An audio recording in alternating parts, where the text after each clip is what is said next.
Thank you guys so much for being here. It is an extreme pleasure to be able to. It's an extreme pleasure to be able to see other human faces, no matter the context. So thank you for bringing your faces to my computer. I really, really appreciate it. And thank you more specifically for coming to talk about the book and think about the book, because I really, really love this book, and it is an undeniable honor to be able to hold it in my hand, much less interact with people about it. And it's a thing I've been looking forward to for weeks. You have no idea.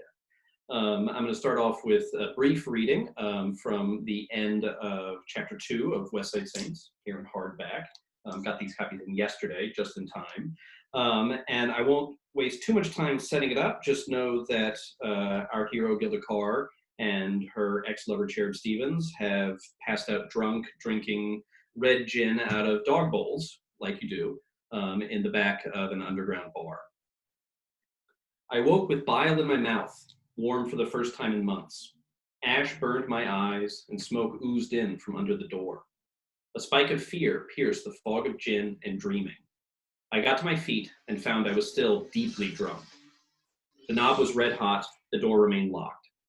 "Abner, you bastard, let us out of here," I screamed. No answer came save the gentle crunch of a happily growing fire. My screams had not disturbed sweet Cherub, so I kicked him in the side. "We have to break this lock," I said. Even drunk, he had the sense to feel his pockets looking for an implement and found nothing. In that moment, I was certain we were going to die.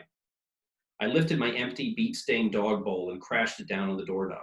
The bowl shattered, the knob held firm, and I almost gave in to despair. But Cherub grabbed the heaviest chunk of split ceramic and swung it until the knob clattered across the floor. I kicked the door with optimism. It did not budge. Flame spurted through the hole where the doorknob had been. Flame soft and delicate and turquoise blue. It began a slow climb along the wood, moving like no fire I'd ever seen. It danced, languid and twisted, spreading like hairline fractures on cracking ice. "I've gone mad," said Cherub. "So have I." I knelt on the floor, hoping to get a look inside the mechanism of the lock, certain that if I could see it, I could pick it. Through the hole in the door, I caught a view of the rest of the bar, a sight that made me lose hope. The basement club's roof was a sheet of blue fire. It fell to the ground in clumps, like wet snow melting from a tree. It reached down like swinging vines, then snapped back up as though it were feeling for something. It was a living thing, a hungry thing, that had swallowed the bar and the walls and anything else in the room unfortunate enough to be made of wood or gin or flesh. At the center of it, enrobed in fire, Abner Bird lurched across the floor. Flames swept down from the ceiling, wrapped around his neck, and pulled. He clawed at them, screaming pitifully as his flesh burned away, and banged his bloody stumps on the front door. He pawed at the knob. It did not open. He gave in at last and fell to the floor. "We're not getting out that way," I said. "Then we're not getting out." "I have no interest in dying in this awful bar." I took a breath, trying to think, and quickly wished I had not. I doubled over coughing, landing on a mattress that went squish. As my hand sank into it, I saw a final chance. Trying not to retch, I grabbed one end of the mattress. Cherub took the other. We thrust it against the door.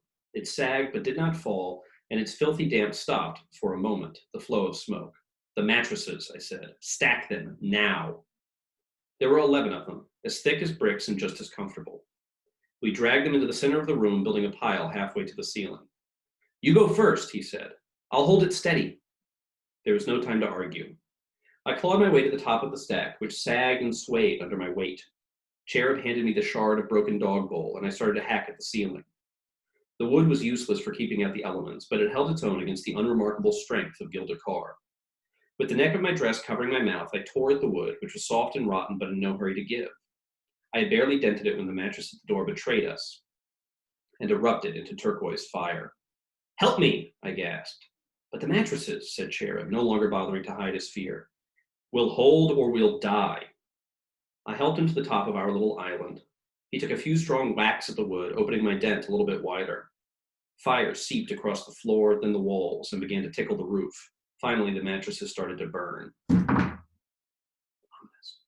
I pushed Cherub to his knees and placed my foot in his hands. I put my arms over my head. He stood, shoving me up, using my gin-numb body as a battering ram to bash through the cracking wood. The night air was cold and sweet, perfumed with bonfire. I dragged myself onto what remained of the roof, sat up, and reached back for him. He took my wrist and slipped, pulling me down as the flaming mattresses collapsed under him. I braced my feet against the hole. "Climb!" I shouted. "There's nothing to climb on!" His grip slipped again. I grabbed his collar with my other hand. He thrashed, kicking his legs against empty air, and I pulled with everything I had left. I was too drunk and too tired to let a good friend die. I dragged him an inch onto the roof, just enough that he could get purchase and scramble the rest of the way on his own. I didn't loosen my grip until he tumbled into my arms. He looked like he wanted to kiss me. I didn't feel like wasting time. We ran alongside the burning roof to the edge of the lot. I jumped down the steps to the club's front door. It was red hot and locked from the outside. I kicked at it, but what was the point? It wasn't going to open, and the only man inside was too far gone to save. "What the hell just happened?" said Cherub. We scrambled across the ice into a night lit up blue, that useless question reverberating across my gin-softened brain. What the hell just happened? What the hell? So that's the end of chapter 2. Excellent. Applause, applause. So I'm going to subject William to some general questions that he can get, he can pontificate about them, as much as he would like. Feel free to send me questions in the chat. I'll probably save those for the end, but if you ask something that's smarter than I wrote, which is probably a high likelihood, maybe I'll sneak that in earlier. Although I do plan to hit you with a rapid fire list of questions at the end that you can't think about, you're just going to answer. So let's first talk about, or I want you to talk about, the world of Westside itself. This is the second book. And I would say readers could certainly jump in and read the second one without having read the first one. Obviously, I think William would want you to read the first one. But, that was our hope, yeah. Yeah. I've read the newest one only, and I was not lost, and I was instantly sucked into the world of Westside, which is a unique one. So why don't you tell us about Westside and New York City of that time period as well? So the world of Westside is one where Manhattan has been basically split in half, and the entire west side of the island, so everything west of Broadway, is this desolate, kind of overgrown wasteland where all sorts of spooky mysteries prevail. Something like close to 20 years before the start of this novel, people started disappearing on the west side. Somebody go for a walk, never come back. Somebody would walk around the corner, and when you turn around after them, they'd be gone. And that picked up pace until suddenly thousands of people were disappearing in the city, acting too slow, as cities usually do. Decided to just do the simplest thing, which is build a gigantic iron wall up the middle of Broadway. So when Westside starts, that's where we are. Westside Saint picks up the action after the end of Westside. I won't spoil anything in it, but suffice to say it's a novel, so bad things happen in Westside. And now in Westside Saints, it's 6 months after those original bad things. It's the middle of winter. It's freezing cold, and our hero, Gilda Carr, a detective who specializes in tiny mysteries, but who keeps getting her face sort of rubbed into very, very large, dangerous mysteries instead of what she prefers, is basically just looking for a reason to hang on. She's had a really, really rough year, and she's been cold for months, and she just doesn't know what to do with herself.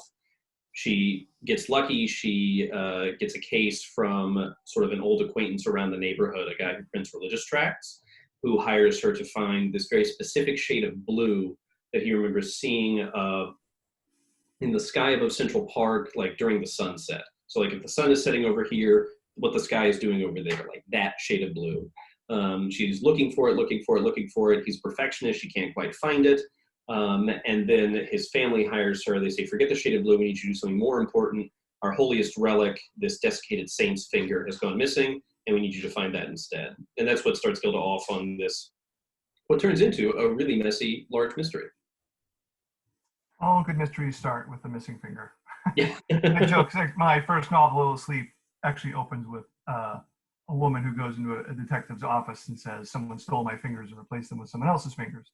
Except that's the dream of a narcoleptic detective, whereas the saint's finger, it may actually be missing. I mean, it is something that is addressed in the novel. Let me ask you about Gilda.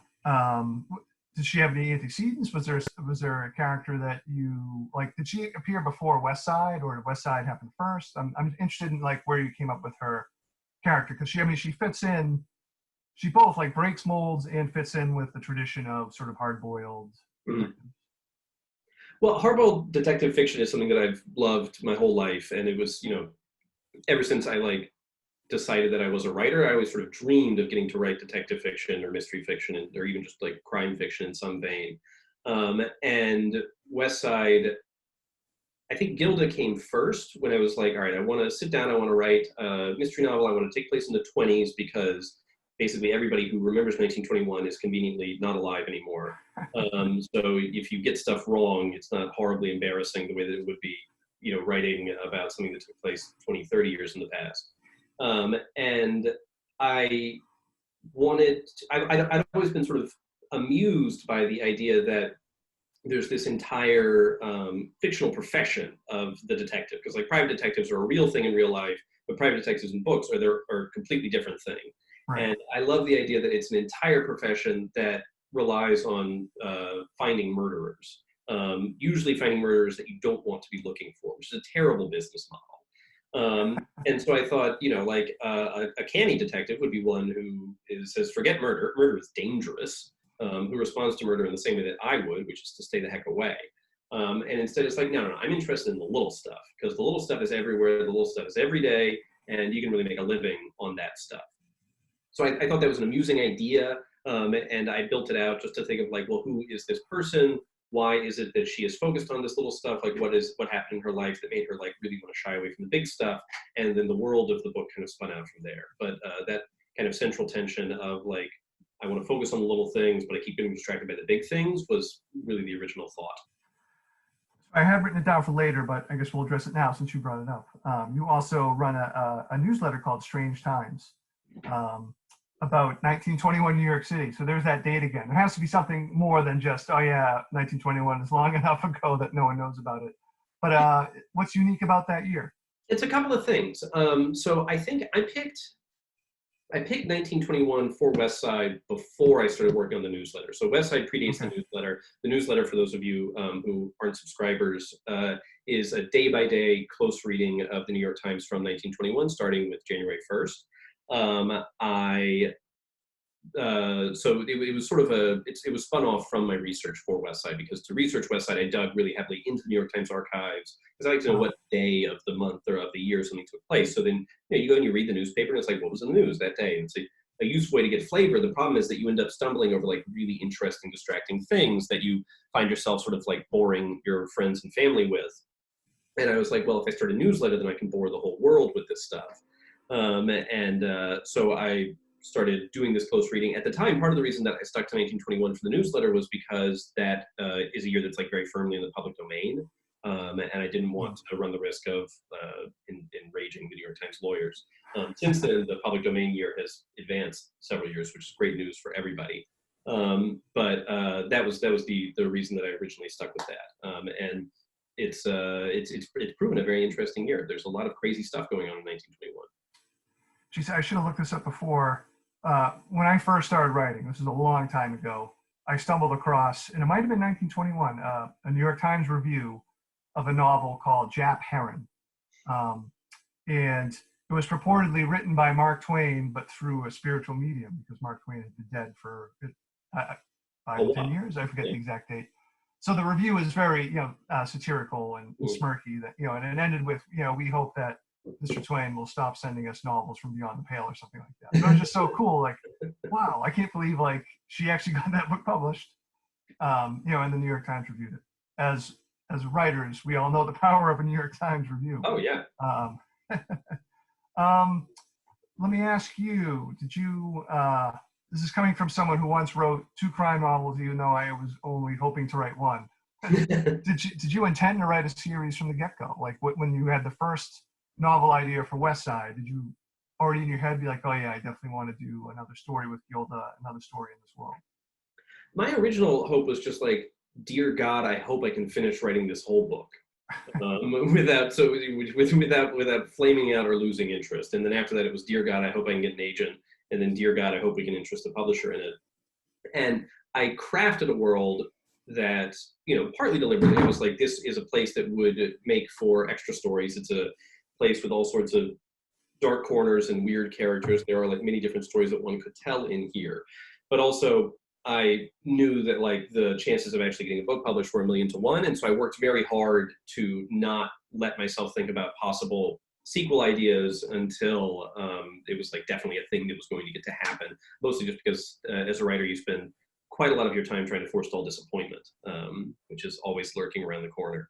Um, so when I had ideas for like possible sequel things, I had like a little text file. I would like jot them down and be like, all right, forget about that forever. And I think at some point in there, I started thinking about Gilda Carr short stories, because the nice thing about a short story is because nobody wants to pay you to publish them. You can just publish them yourself on the internet whenever you want to. And because Gilda, is this person who's fixated on tiny mysteries, it's a form that actually lends itself to short stories. So that was for a while kind of my outlet of like, all right, well, listen, even if this book doesn't happen, this is a fun thing to pursue via short fiction. And it's something I've gone back to lately, and it's been really fun. I'm trying to avoid like major plot reveals or spoilers, but I did want to ask you about one of the one of the things I enjoyed about the book, besides, I mean, the world building, and obviously, there's a mix of magic with like this historical fiction, which I thought you did a really nice job balancing, but sort of the human aspect of it was what really drew me in. I would say thematically, so much of the story is really about complicated family relationships between parents and kids, as adults and maybe young adults, etc. Mm-hmm. So was that like your way into the story, or was that something that had sort of crept in as you started the book? That was always very much in the bones of this, because the first book is all about Gilda trying to navigate her emotions over her father's disappearance, which in the first book had happened 2 years prior. And, I figure like, boy, we spent a lot of time with her dad in book one. Why don't we dig into her memories of her mother, who died when she was much younger, in book two? Because, like all fictional characters, especially, and also like people, her relationship to her parents like really informs who she is and how she acts. And since she's somebody who lost both parents like relatively young, there's a lot of, let's say, useful trauma to dig into there when like crafting a story. So this was always very much like going to be a family story. I had just like so much fun digging into like her memories of her mother and her relationship with her mother, and like really fleshing that out in a way that was like true to the first book, but also still like, spun it out into its own direction.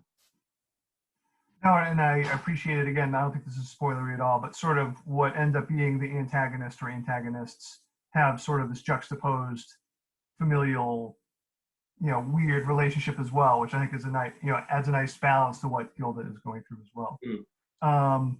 So, I mean, let's go back to New York City itself, because, I mean, it's clearly been through a transformation. It was hard not to read this book while in quarantine and not think about sort of the apocalypse that New York City is going through currently. Using the term apocalypse is a great change. Not necessarily the end of everything. I'm not saying that.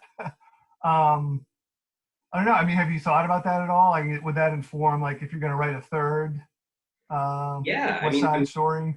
I'm currently working on like early planning for a third Westside Story, which is supposed to come out in a couple of years.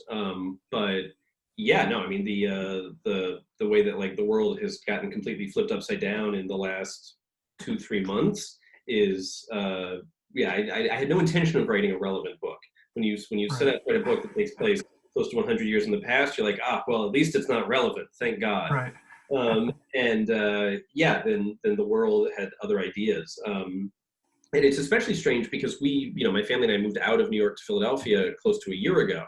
So it feels especially weird to know that there's like this horrible, like desolate vision of Manhattan that I've imagined is like suddenly ringing true for a city that like I'm not in anymore. Because I'm in Philadelphia. I can see out the window. There's people walking around. I see cars. I see a bumblebee.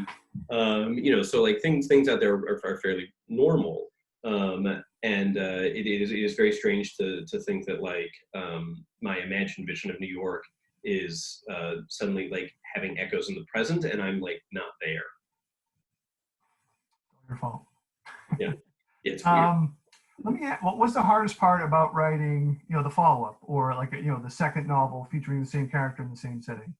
I ask because for me, I've never been a series reader, and it was supremely challenging for someone who wrote his first 2 novels to write a second book that had to feature the same character. Like that was one of the hardest things I've ever done. I'm up to 8 novels now, and that second one was easily by far the hardest one because I kept in my own head. I was like, I already told his story. What am I going to do? And I eventually found my way in. So it's a long way of asking you, what did you find to be the most challenging part about writing a follow-up?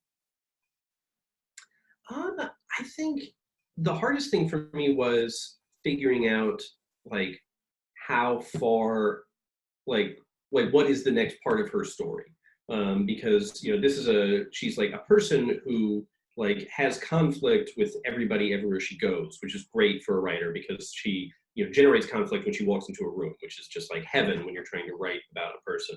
And the world itself is also like full of conflict and full of mystery and full of strange stuff. And so that it was like relatively easy to come up with like weird things that could happen in this universe that could become a problem for her. And then, doing the weekly reading of the New York Times to like find old weird articles is sort of like a constant drip of inspiration. Also, but so the hardest thing for me, because it was very easy to imagine like, oh, well, this could happen or that could happen or that could happen. But then to keep focused on like, no, this really has to be a story about like, what is the next most important thing that happens in her life, however many months or years that is after, and then like how do we get into that? And the way that I was able to answer that question was by kind of holding myself to the events of the first novel, because one thing that drives me crazy in serial fiction or in serial television is when you have like you subject a fictional character to a really horrifying experience, and then at the start of the next book or next week if it's a TV show, whatever, that person's fine and they just like bounce back like rubber. And it's like, man, if a human being went through the stuff that your average fictional series character went through, they would like quit their job and like move to a mountain somewhere to become a monk after book 2 or 3. So like if you're going to do this stuff to a fictional character, and in the first Westside book, like Gilda sees and does and experiences horrible things. So it's a great book. You should all buy it. And I wanted to be true to like, well, how does she feel after that? And the answer is, spoiler, terrible. And so I was like, all right, well, so really the place to pick this up is by, just like starting with her at a real low point. And then the hard thing after that was, well, all of this horrible stuff has happened to her. Why is she still getting out of bed? Because my original impulse was to be like, Gilda Carr can't get out of bed. And it turns out that that's not much of a hook for a mystery novel. Right. And so I had to sort of remember that, no, like Gilda is the kind of person for whom no matter how bad things get, she'll keep pushing forward even if it's bad for her. And she will always just sort of try to take refuge in tiny mysteries, no matter how horrible like things are around her. And then once I sort of had that hook, I was like, okay, so this is how we can tell a story that echoes the first one, but that is its own thing. No, that's why I think she fits nicely in sort of to the canon of hard-boiled detectives. Is I think what the best ones have in common is just the persistence, the going on even when most of us really don't want to go on anymore. Mm-hmm. And hopefully still feeling like a human being, because right. Otherwise they're Superman or they're RoboCop, and it's like although even RoboCop he has big feelings in his own way. I don't want to slander RoboCop, but yeah, because so they have to be able to like push through this horrible stuff, but then still feel it like a person, and that's the interesting thing for me as a writer. All right, so I don't know if the viewers out there, it's like we're on television, the Zoomers, oh, that's even worse. All right, anyway, the people at our event, I don't know if you were aware, but William is also a playwright and he writes role-playing games. You may be interested, McNally Jackson fans in particular. Apparently you wrote a play called Carrie's Chain Store Massacre, in which a large Barnes & Noble is, 3 indie bookstore fans attempt to destroy a Barnes & Noble, to support their indies. Well, I wouldn't necessarily suggest doing that. I do hope that you support McNally Jackson and your favorite indies by buying some books. Mm-hmm. Anyway, that's all sort of a long-winded way to get to the question of, from what I can tell from your bio, like the plays and role-playing games all sort of happened before you did the novels. So was it intimidating to go from fiction? Did you always dream about writing novels and fiction? And if you want to talk a little bit about that transition from your writing transition, I suppose. Yeah, it wasn't that much of a straight line, because when I first started writing seriously when I was a teenager, I was writing strictly fiction. And then I was at college at NYU, and wanted to get more serious about it, but they don't, at that time at least, I don't know if they do now, there wasn't a creative writing major at NYU. So the only way to study writing as your major at NYU was in the Department of Dramatic Writing as the playwright, screenwriter, or TV writer. So I was like, well, I'll see about writing plays. Let's see what this is like. So I just kind of pivoted to writing plays and was like, I'm gonna learn everything I can about this, but I always sort of had the idea in the back of my head, like, well, someday I would like to start writing fiction as well.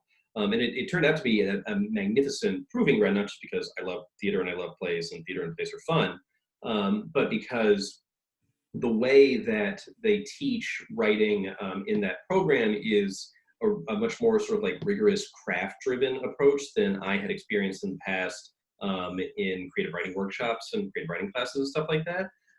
Just the kind of writer I am, the kind of person I am, I really appreciated being in a room where you were learning rules about writing and not just like listening to everybody's work and talking about how good it was in its own way. And while I think that that kind of like workshopping is really, really important and useful, I think it's also great, especially as a young writer, to sometimes be told like, this works, do this, and then figure out how to do other stuff. But like learn these rules, learn these formats, and like you can then like apply them to other things. And so that was where I learned how to write dialogue, how I learned how to structure a scene, how I learned about conflict and like all of this other stuff that I think it would have taken me a lot more time to figure out if I'd ever figured it out if I was just focusing on fiction.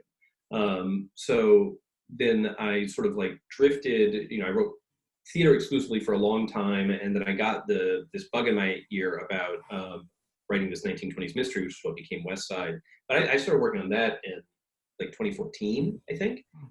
So all of the games and everything that I've done, role-playing games and Deadball, the baseball game and other stuff that I've done, all of that happened after I finished Westside and before, like while I was waiting for it to get published. Because as you know, that can be a really long window. And the way that I coped with it was basically just by like pretending that like I wasn't waiting for a book to come out and instead focusing really hard on doing this other thing, which in this case was like working on games and occasionally working on plays. And I've always felt that shifting back and forth from one medium to the other is like really, really good for me as a writer and also just as like a person. Anytime, if I've been working on fiction for a long time, if I didn't sit down to like write a play, it feels like the most freeing thing in the world, partly because plays are really short compared to novels. They're like 1/10 the length of a novel. And, so it feels like a much, like it's an undertaking that you can like wrap your head around. And then if I've been working on a play for a long time, then shifting back to a form where like I can just tell you what a person's thinking and like describe stuff and like, oh wow, this is so fun. So just like switching back and forth, it really it lets me enjoy the sort of benefits of each medium. And anytime I start to feel stuck, it's nice to like jump back and forth. You're not supposed to enjoy writing. Stop. Everybody tells me that, man, but I generally have a pretty good time. I like being done. That's the part I'm addicted to. Being done. Not like I'm like when I have the final product in front of me. That's my high. That's what I keep going back for. I like being almost done, which is a problem because you can be almost done for a long time before you're actually done. All right, so let's see, 7:33. I've got a list of rapid fire questions. So these are supposed to be like quick give and take. Maybe I'll do like 5 or so, and then I'll open it up to questions. I already see one that we have listed. And then if we don't have a ton of questions, I have a few more rapid fire questions. So these are supposed to be kind of fun. All right, so this is the rapid fire or lightning round. What's your favorite whiskey? Oh gosh, absolutely Rittenhouse Rye. Wrong. I'm just kidding. It's Balmore single malt. No, oh, darn. I was so close. Whiskey, of course, plays a role in your novel. Yep, there's a lot of roots in these books. And red gin, of course, too. Man, I should have worn my other glasses. I can't read my writing. All right. Let's see. Seriously, what the hell did I write here? Oh, what's your favorite, or because this is the lightning round, what comes to mind first? I mean, maybe don't put the pressure of favorite. So favorite or what comes to mind first? Novel that's set in New York City, that uses New York City as a setting, like to really tell the story. Oh man. Boy, the first thing that came to my mind is Bonfire of the Vanities, which is not a good book. But it is a quite ridiculous book, and is like an extremely New York novel. American Psycho is the next thing that comes to mind. It's also not a book that I like, but that is like just sort of like a deeply sort of disgustingly New York book. boy, as far as like books that I actually like, I'm trying to think of the last like New York novel that I really loved, and nothing's coming to mind. Wow. American Psycho is a good answer. I do like that book. As much as one can like that book. Yep. Because I've had time to think about it. I wrote this at like 3:00 this afternoon. I would want to throw a recommendation out to readers. Jeffrey Ford's Ahab's Return. It was published by William Morrow. It came out, was it last summer or the summer before? And it features sort of like, it takes place in New York in the mid to late 1800s. And, it posits Ahab actually returning from, surviving surviving the white whale and going to New York to look for his son. It's just a wonderful, wonderful book. All right, so you're getting it. The first chapter of Moby Dick is a great New York novel. The first like 8 pages of Moby Dick. So yeah, that could be my favorite New York novel. So I'm going to ask you a couple more New York City questions about the same question movie. Like, can you think of what favorite movie or movie that gets New York right, or gets that time right? Taking Apollo 123, the original one. I always say that is like my #1 favorite New York movie because, and I watched it again a few weeks ago, and it really, really holds up. That movie it rips. It's so good. And because I swear to God, there is not a single beat in that movie where they're not even a single line of dialogue where anybody is polite to anybody else. Everybody is so impatient the whole time. Everybody is just like so pissed off at everyone else the whole time, and it is just a wonderful movie. Good answer. I also really enjoyed the Simpsons New York City episode. Oh, that's a classic, a true classic. I'm seeking a couple of baseball questions. As you mentioned, he wrote a role-playing game called Dead Ball. Yep. Which is a reference to baseball and the dead ball era. What's the end of the dead ball era? 1920. 1920. Okay. So hopefully, I'm going to assume that you're going to understand what I'm asking here. Stratomatic or rotisserie baseball? I've actually never played much Strat. I've definitely played some like classic rotisserie fantasy baseball, and I really, really love it. But it is hard to keep a league together, which is part of why I started thinking about the game that turned into Dead Ball, because Dead Ball is a game that you can play solo like Strat, but it's a lot cheaper and simpler than Strat. So I think it has found a home amongst people who like love the vibe of Stratomatic, but who also want something that's just like a little bit more lightweight and that they can just sort of keep in their back pocket. For everybody else out there, Stratomatic baseball involves like cards and dice. It's essentially Dungeons and Dragons version of baseball. Like you roll the dice and that tells you if you got a single or a hit. It's exactly. I played it obsessively as a child. Oh, it's a beautiful thing. Yeah. Okay. 2 more questions, then we're gonna open it up. 2 more rapid fire. Another baseball question because you're a Mets fan.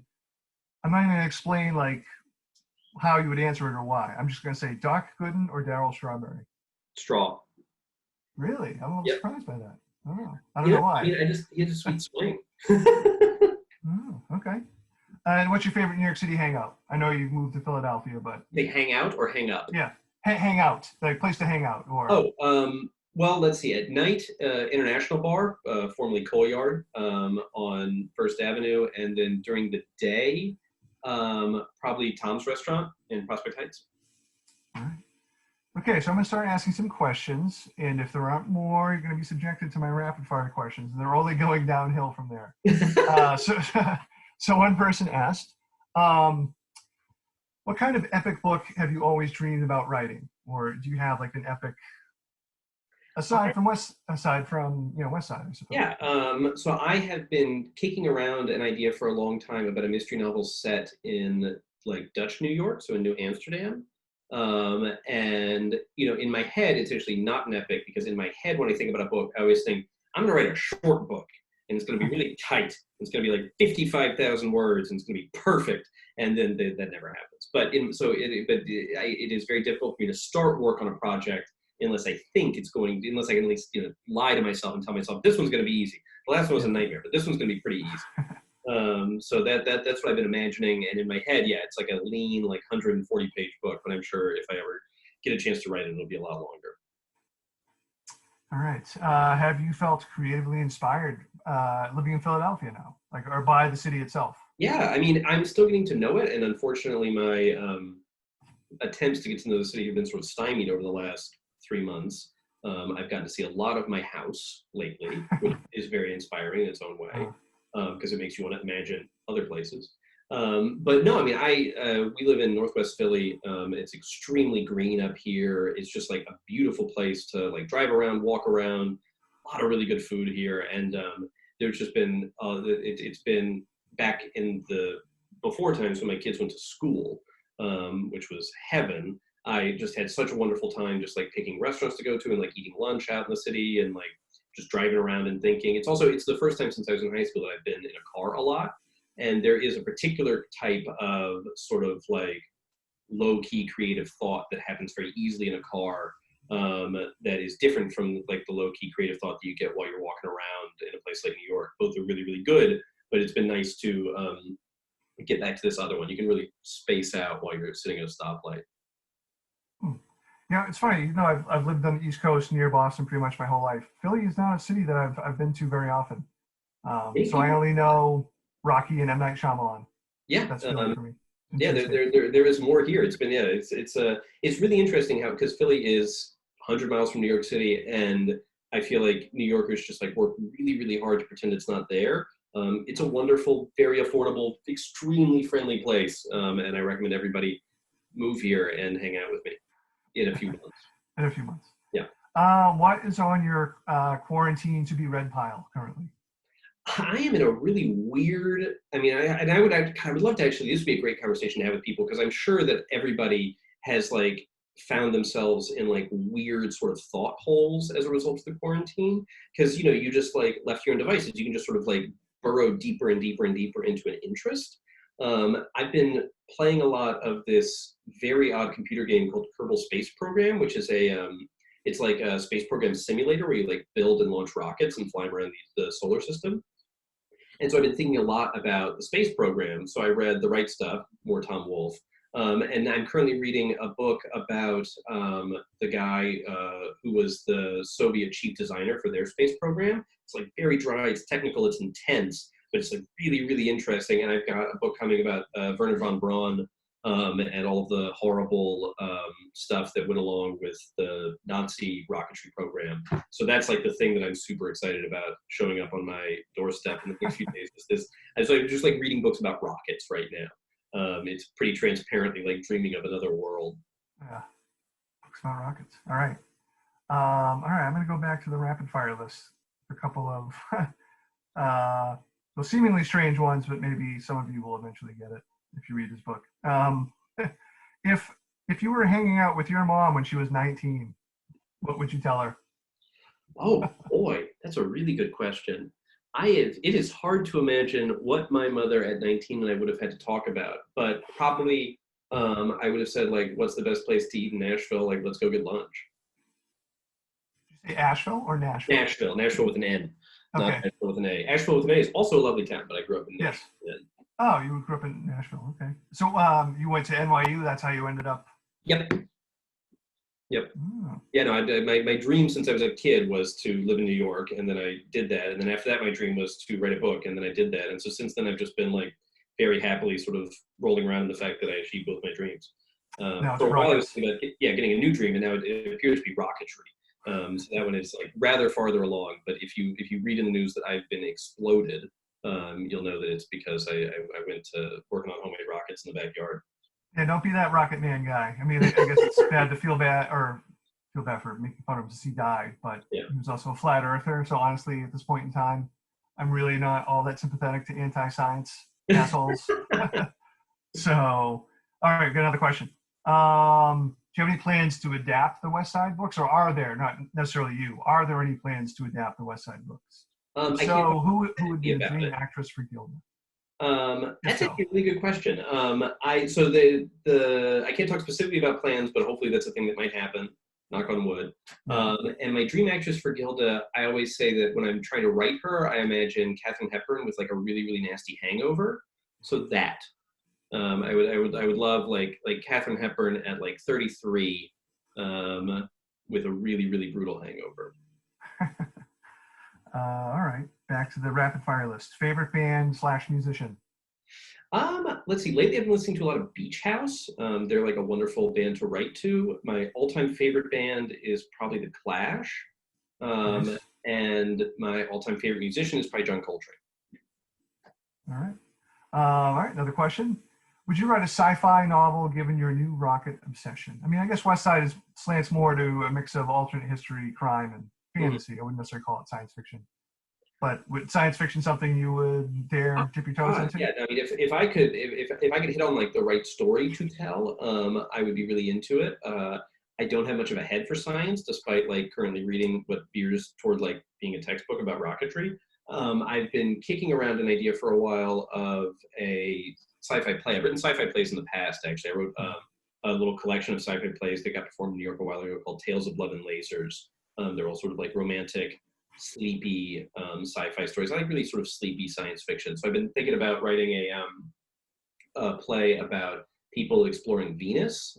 Venus is like not a thing that gets written about very much. It's very close to Earth. It just happens to be like horribly, horribly uninhabitable because of runaway greenhouse effect. It's got like 800-degree temperatures and clouds that rate sulfuric acid constantly, which is pretty dramatic and cool. Yeah. But even in fiction, people are like, no, we don't want to go there. It's horrible there. But so yeah, I've been thinking a lot about writing a play about what happens on Venus. Maybe there's just like 1 acre where it's like really cool, like totally livable. The rest of it is like, you know, raining acid, as you said. There's a Ray Bradbury story that I think is about Venus. That's about it's like I think it's Venus. It's a planet where it's like raining constantly because it was written before people knew that Venus is actually just like a sulfuric acid hell. And it's a story about like there's going to be like the one day when it doesn't rain and the kid is looking forward to it. And he ends up getting like stuffed into his locker or something and misses it. It's like this really, really heartbreaking story. So that's what I think about when I think about Venus. It's actually much worse than that. Mm. All right. Who is your favorite hard-boiled detective author? And you know, what is it you like about that particular author?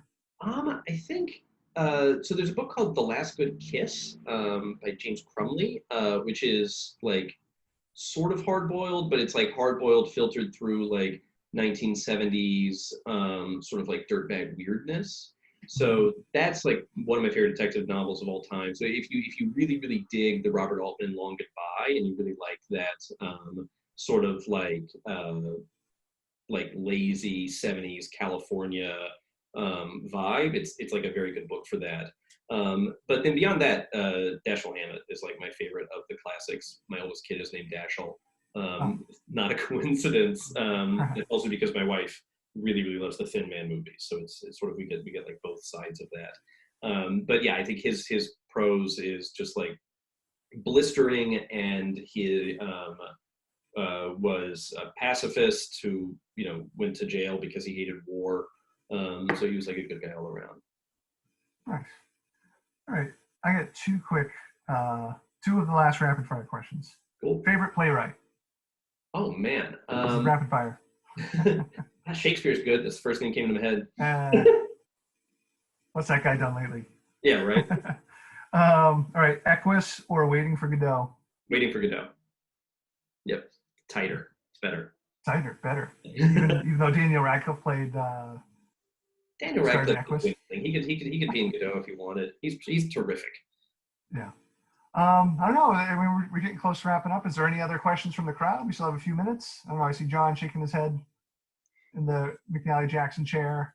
I just wanted to know what's next. There's book 3, but is any other creative project, game, play, or yeah? Well, so Deadball Year 4, which I don't actually have with me, or I'd show it to you, but it's downstairs. Deadball Year 4 is the newest Deadball book. Comes out in a few weeks. It actually has a Gilda Carr short story in it, as well as some other just like weird sort of Southern Gothic baseball fiction, because that's like where my head's at right now. And then beyond that, I've got a book I just finished that's sort of supernatural mystery set in the terrifying world of board gaming hobby shops. So hopefully that will find a home sometime soon. And otherwise, I'm just trying to like keep my kids alive and remember to shave every 4 or 5 days. Well, Paul and WM and everybody who joined us tonight, thank you so much. I hope you get your copy of both Westside and Westside Saints straight from us. We'll ship them straight to your home. And in the meantime, be safe, be well, everybody. Support your local independent bookstore. Don't do anything crazy at that Barnes & Noble in Union Square. But thank you so much for a really fun night. And and we'll do more of these soon. But be well, be safe. Pleasure, guys. Thank you, everybody. Thank you. Bye-bye. Thanks.